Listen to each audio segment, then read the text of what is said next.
Student, आज हम करें अपनी आगे वर्कशीट 10.3 जिसमें फिफ्थ ए का सेकंड पार्ट। कहते the nth term of the AP is given by tn 5n-3 and find the sum of the first 20 term. अब tn हो या an हो, लेकिन ये तो टर्म को ही शो करते हैं, यानी कि 5n-3। अगर हमने n की वैल्यू 1 पुट करते हैं, 1 पुट करने का जो मीनिंग होता है, it's meaning it's first term. तो फर्स्ट टर्म इसकी 2।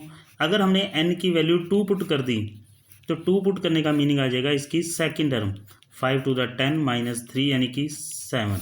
अब ये फर्स्ट टर्म होगी, फर्स्ट टर्म यानी कि ए हो गया, और ये सेकंड टर्म होगी। तो मेन इसमें से डी होता है, डी के लिए second term minus first term. तो डी की जब वैल्यू हम फाइंड आउट करते हैं तो डी की वैल्यू क्या आती है 5 and the find of the sum of the first 20 term. तो एन की वैल्यू जो है वो अपने पास क्या है 20। फिर एस एन के फॉर्मूले के लिए क्या था n/2 into 2a plus n-1 into D, यानी कि S20 हमने फाइंड आउट करना है, जिसके लिए 20/2 इंटू 2 मल्टीप्लाई a की value 2 plus n-1 into D, और डी अपने पास है 5, यानी कि इसको इसके साथ कैंसिल करेंगे 10, 2 to the 4 प्लस, यानी कि 1 माइनस करने पर ये रह जाएगा 19, और 19 को 5 से मल्टीप्लाई करोगे इज़ 95, यानी कि 10 मल्टीप्लाई इसका सम बन जाएगा 99, यानी कि ये बन जाएगा ये 990 के लिए। इसी तरह से हम अपने नेक्स्ट क्वेश्चन की तरफ देखते हैं। तो जो नेक्स्ट क्वेश्चन अपना है वो फोर्थ का B part. The first term of the AP is 5। First term की वैल्यू चेक करते हैं तो वो क्या अपने पास 5 है। एंड द लास्ट टर्म की अगर हम बात करते हैं तो लास्ट टर्म को हम क्या यूज़ करते हैं ए एन की वैल्यू क्या अपने पास 45 and the sum is 400 and the S N की वैल्यू चेक करते हैं तो इज़ 400। जब हमें लास्ट टर्म गिवन है तो एस एन को एस एन के फॉर्मूले के इक्वल में, यानी कि n/2 इंटू ए प्लस एल के फॉर्मूले के इक्वल में हम यूज़ करते हैं, तो इज़ इक्वल टू 400। एन की वैल्यू नहीं है हमारे पास, n/2 इंटू ए की वैल्यू है 5 प्लस एल का मीनिंग है लास्ट टर्म इज़ 45, ये हमने यूज़ कर दिया, एंड इज़ इक्वल टू 400, यानी कि n/2 into 50 is equal to 400, और n के लिए क्या हो जाएगा 400, 2 मल्टीप्लाई में आ जाएगा इधर, और 50 कहाँ आ जाएगा इन डिवाइड, ये इसके साथ कैंसिल कर दिया हमने। तो n की वैल्यू हमारे लिए क्या आ गई, n is equal to 16। n की वैल्यू के लिए हमने 16 यूज़ कर दिया। तो नेक्स्ट an भी तो गिवन था, an को अगर हम देखते हैं तो इसका फॉर्मूला क्या था अपने लिए a plus n-1 into D is equal to 45। a की वैल्यू हमारे पास है 5, n हमने फाइंड आउट ही किया अभी 16 - 1 into D is equal to 45, यानी कि 5 को उधर ले जाएंगे हम, ये रहेगा 15d, तो 45 - 5 हो जाएगा ये 15d इज इक्वल टू 40, और d के लिए 40/15, यानी कि 5 से कैंसिल करने के बाद अगर हम d की वैल्यू चेक करते हैं तो d की वैल्यू क्या आएगी अपने लिए 8/3 के लिए, ये हमने फाइंड आउट किया इसमें से। और नेक्स्ट हम आगे क्वेश्चन इसमें से यूज़ करें हैं, 6th question, part number is A. इसके अंदर क्या कहते हैं, इफ़ द सम ऑफ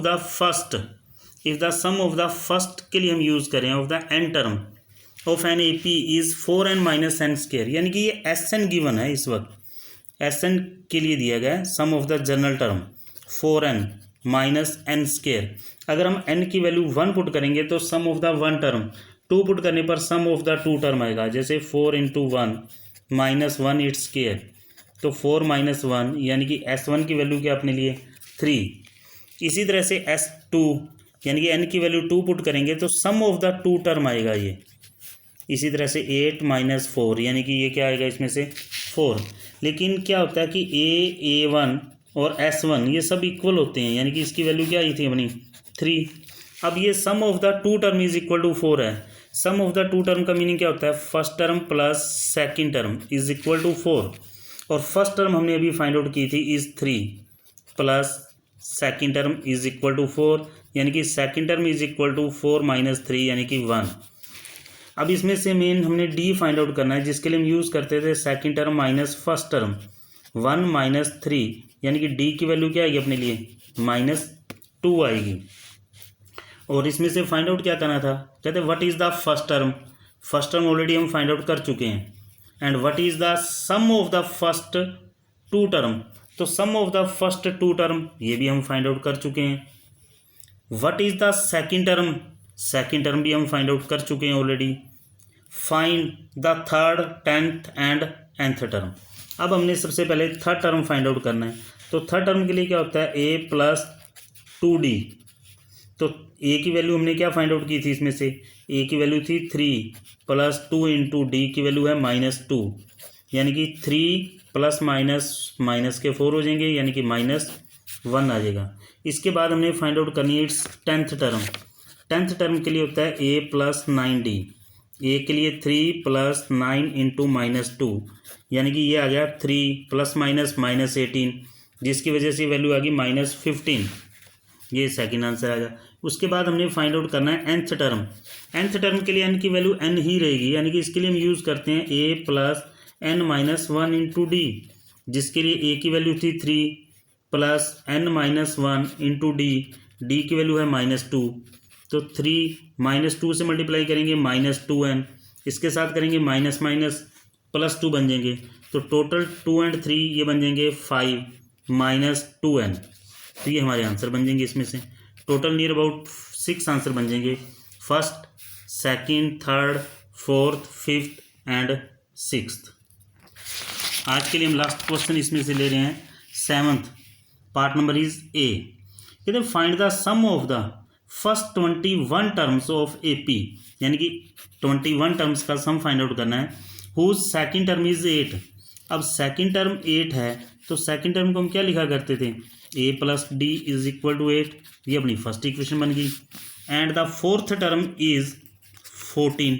तो फोर्थ टर्म के लिए a plus 3d is equal to 14।